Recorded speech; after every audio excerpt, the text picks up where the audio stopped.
네, 저는 지금 일이 좀 있어서 합정에 나와 있고요. 오늘은 원래 다른 얘기를 할 예정이었는데 갑자기 이런 얘기를 좀 해줬으면 좋겠다 하는 사람이 있어서 주제를 좀 바꿔봤습니다. 오늘 할 얘기는 협상의 법칙, 즉 사람을 설득하는 방법에 대해서 얘기를 해볼 예정이에요. 제가 무슨 협상의 전문가는 아니지만 그래도 나름 한 40년 가까이 살아오면서, 그리고 또 많은 책을 보면서 나름 경험했던 얘기들을 좀 해보려고 합니다.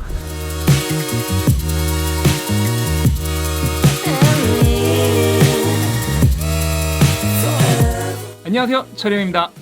네, 그래서 오늘 할 얘기는 협상과 설득의 원칙, 방법, 기술 뭐 이런 거. 사실 협상이나 설득에 관련된 책들이 시중에 어마어마하게 많이 나와 있습니다. 여러분이 아시는 그 서점 아무데나 가서 거기 있는 그 수많은 책들 중에서 아무거나 하나 딱 잡아서 꺼내 읽어도 다 똑같은 내용이 써져 있어요. 그 협상이나 설득의 원칙이나 뭐 기술 같은 거는 이미 어느 정도 이제 표준화, 정립화가 되어 있기 때문에 아무 책이나 집어서 읽어도 사실상 다 비슷한 내용이 써 있습니다. 그래서 제가 오늘 할 얘기도 저만의 그런 오리지널한 뭐 그런 방법을 말씀드린 게 아니라, 어차피 여러분들 책 읽을 시간 없으시잖아요. 그래서 바쁘기 때문에 책을 읽을 시간이 없는 여러분들을 위해서 제가 아주 짧게 요약을 해서 설명을 드리려고 합니다.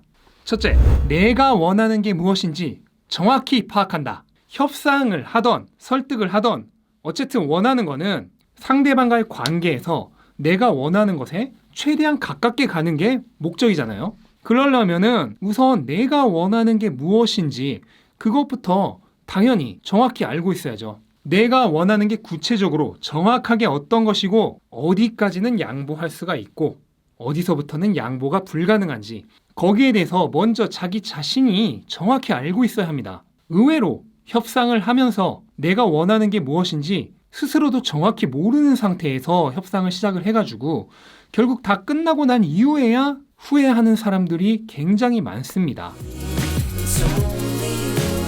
예를 들어서 내가 지금 보시는 것 같은 카메라를 사러 갔다고 해봐요. 그런데 카메라만 딱 사오면 되는데 내가 정확히 원하는 게 뭔지 모르면 이 카메라 같은 경우에는 액세서리류가 굉장히 많잖아요. 그러면 그 카메라 파는 주인은 당연히 어떻게 하겠어요? 이거 살 때 이런 액세서리들이 꼭 필요하다고 하면서 꼬시겠죠. 근데 내가 정확히 원하는 게 뭔지 모르고 갔다면은 100% 그런 꼬임에 넘어가서 불필요한 액세서리까지 사옵니다. 실제로 경험들 많이 있으시죠? 그런 경험? 꼭 카메라가 아니라 무엇이더 하더라도 원래 내가 사려던 거 말고 다른 것까지 사오는 그런 불필요한 것을 사오는 경험을 다들 해봤을 거예요. 그거는 내가 원래 갈 때부터 정확히 원하고 있는 게 뭔지를 모르고 있는 상태로 갔기 때문이야. 그러니까 상대방한테 역으로 설득을 당하는 거죠. 그리고 살 때 최대한 이제 내고를 한다고 그렇게 내고를 하고 그렇게 깎아서 샀는데 막상 집에 와서 봤더니 좀 비싸게 산 것 같아. 이것도 내가 어디까지가 양보가 가능하고 어디까지는 불가능한지 거기에 대한 명확한 기준이 없는 상태로 사왔기 때문에 그런 경우가 생기는 거예요. 다른 예로 친구의 부탁을 하나 들어주는 대가로 밥을 얻어먹기로 했는데 지나고 나서 보니까 내가 좀 손해인 것 같아. 그런 경우 실제로 많이 있으시죠? 이거 역시 내가 원하는 것이 정확히 무엇인지, 그리고 어느 선까지 내가 허용이 가능한지 그 부분에 대해 스스로 명확히 알고 있지 못한 상태로 상대방과 협상을 했기 때문에 이뤄진 결과입니다. 그래서 이런 상황을 최대한 막으려면 어떻게 해야 되냐? 우선 내가 원하는 것을 한번 다 적어보는 게 가장 좋아요. 내가 원하는 게 정확히 무엇인지 적어보면은 구체적으로 그리고 아주 정확하게 스스로 원하는 것 그리고 허용 가능한 선이 어디까지인지를 알 수가 있거든요. 이게 머리로만 생각해 보는 거랑 실제로 적어보는 거는 엄연히 다릅니다. 실제로 적어보는 편이 훨씬 더 구체적으로 목적을 알 수가 있게 돼요.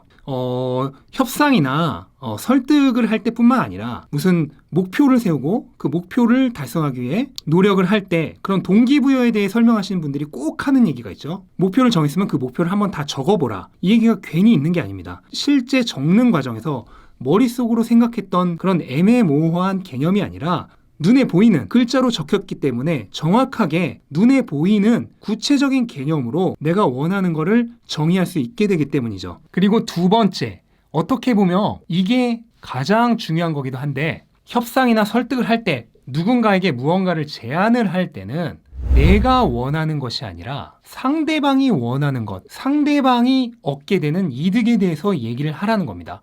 이게 가장 중요해요. 어떻게 보면 당연한 것도 같지만 의외로 사람들이 제의나 제안 등을 할 때 상대방이 원하는 것이 아니라 내가 원하는 것을 중심으로 얘기를 하는 경우가 생각 외로 굉장히 많습니다. 이럴 경우 당연히 협의가 잘 될 가능성이 낮겠죠. 내가 필요한 게 아니라 내가 원하는 게 아니라 상대방이 원하는 걸 얘기해야지 상대방이 들어줄 거 아니겠습니까? 너무 당연한 거죠. 이렇게 당연한데도 불구하고 실제로 사람들이 많이 지키고 있지 못합니다. 이 핸드폰으로 무슨 권유 전화 같은 거 많이 오죠. 뭐 이걸 사시라, 여기에 가입하시라. 근데 그런 전화를 받아보면 어떻습니까? 대부분 어떠죠? 전화를 받자마자 이거를 뭐 가입을 하시면, 이거를 뭐 사시면 어떤 혜택이 있습니다. 그런 혜택부터 전화를 받자마자 빠르게 막 늘어놓죠. 왜 그럴까요? 당연히 사람들이 관심 있어 하는 부분은 그 부분이고, 바쁜 와중에 전화를 받았는데 그 부분에서 흥미를 끌지 못하면 사람들이 대부분 바로 전화를 끊어버리죠. 그렇기 때문에 상대방이 얻을 이익부터 쫘르륵 늘어놓는 겁니다. 예를 들어 어떤 영업사원이 여러분한테 영업을 하는데 그 사람의 말을 들어주면 내가 얻게 될 이득이 아니라 자기네 회사가 얻게 될 이득을 얘기를 해본다고 해보세요. 당연히 들어줄 필요가 없겠죠. 그걸 누가 듣습니까? 근데 너무 바보 같죠. 너무 바보 같은 얘기임에도 불구하고 우리가 실생활에서 다른 사람들에게 얘기를 할 때 이런 식으로 얘기를 하는 경우가 굉장히 많다는 거예요. 예를 들어서 뭐 친구한테 야, 너 그거 나랑 바꾸지 않을래? 그거 내가 진짜 좋아하는 건데. 이런 식으로 뭐 얘기해 본 적 생각해보면 엄청 많지 않으세요? 이거랑 뭐 꼭 같은 얘기가 아니더라도 이렇게 비슷하게 야, 우리 뭐 그거 할래? 나 그거 진짜 좋아하는데. 이런 식으로 얘기하는 경우가 굉장히 많이 있어요, 실생활에서. 근데 생각을 해보면은 내가 좋아하는 거는 상대방과는 아무 상관이 없죠. 내가 좋아하는 걸 한다고 해서 상대방은 어떤 이득도 생기지 않아요. 그런데 그거를 이유라고 얘기를 하니 그게 설득력이 있겠습니까? 또는 뭐 회사나 어디 학교 같은 데서 후배 직원에게 누구누구씨, 야, 누구누구야, 이렇게 좀 해줄래? 그래야 회사가 잘 돌아갈 것 같은데, 그래야 뭐 동아리가 잘 돌아갈 것 같은데, 이렇게 좀 하자. 그게 예의 아니냐? 이런 식으로 얘기한 적 많이 있으시죠? 대부분 다 이런 식으로 얘기하죠. 그런데 회사 잘 돌아가는 게 그 사람한테 얼마나 구미가 당기는 얘기일까요? 물론 회사에 대한 아주 충실한 애사심이 있는 사람이면은 그 얘기도 상대방에게 굉장히 구미가 당기는 얘기일 수 있겠지만 대부분 그렇지 않습니다. 그리고 예의 잘 지켜서 떳떳해지는 게 상대방한테 얼마나 매력적인 얘기가 될까요? 별로 그렇게 매력적인 얘기가 되지는 않을 겁니다. 그러니까 그런 식으로 후배한테 얘기를 해봤자 대부분 먹히지가 않는 거죠. 왜? 상대방은 그 얘기를 들어줄, 나의 얘기를 들어서 얻을 이득이 없기 때문에. 이렇게 우리는 의외로 상대방이 얻을 이익을 우선시하지 않고 상대를 설득하려고 하는 경우가 굉장히 많아요. 이게 대부분 실패하는 이유입니다. 그러면 이런 식으로 해보면 어떨까요? 야, 그거 너 나랑 바꾸자. 이게 너한테는 더 어울려. 이게 너한테는 더 좋을 거야. 누구누야 이렇게 해줘. 그러면 내가 다음에 네가 해준 것보다 훨씬 더 해줄게. 이런 식으로 내가 아니라 상대방이 얻을 이익을 더 우선시해서 얘기하는 거. 이게 협상이나 설득의 가장 중요한 핵심 포인트예요. 네, 세 번째로 최대한 경청하고 공감해줘라. 협상이 꼭 이익과 손해로만 결정되지가 않아요. 의외로 감정적인 게 많이 작용합니다. 기분이 좋으면 조금 마음에 안 드는 제안이라도 수락하죠. 수락하는 경우가 많죠. 반대로 기분이 나쁠 때는 괜찮은 제안이라도 거절하는 경우가 많습니다. 내가 좋아하는 사람의 제안이면 심지어 손해를 보더라도 들어줘요. 내가 싫어하는 사람의 제안이면 이익을 보는 거라도 거절합니다. 그게 사람 마음이에요. 그렇기 때문에 협상이나 설득을 할 때는 상대방의 말을 최대한 들어주고 경청해주고 공감해주는 모습을 보여주는 게 상대방이 이제 우호적이 될 가능성이 높아지는 거죠. 그래서 나의 제안이나 제의를 수락해줄 가능성이 높아지게 되는 겁니다. 무조건 이익과 손해, 즉 비즈니스적인 마인드로만 접근을 해서는 안 된다는 거죠. 그리고 경청을 하고 공감을 하는 와중에 상대방을 설득시킬 수 있는 그런 기회가 많이 발견될 수도 있어요. 그래서 상대방의 말을 더 유심히 들어야 됩니다.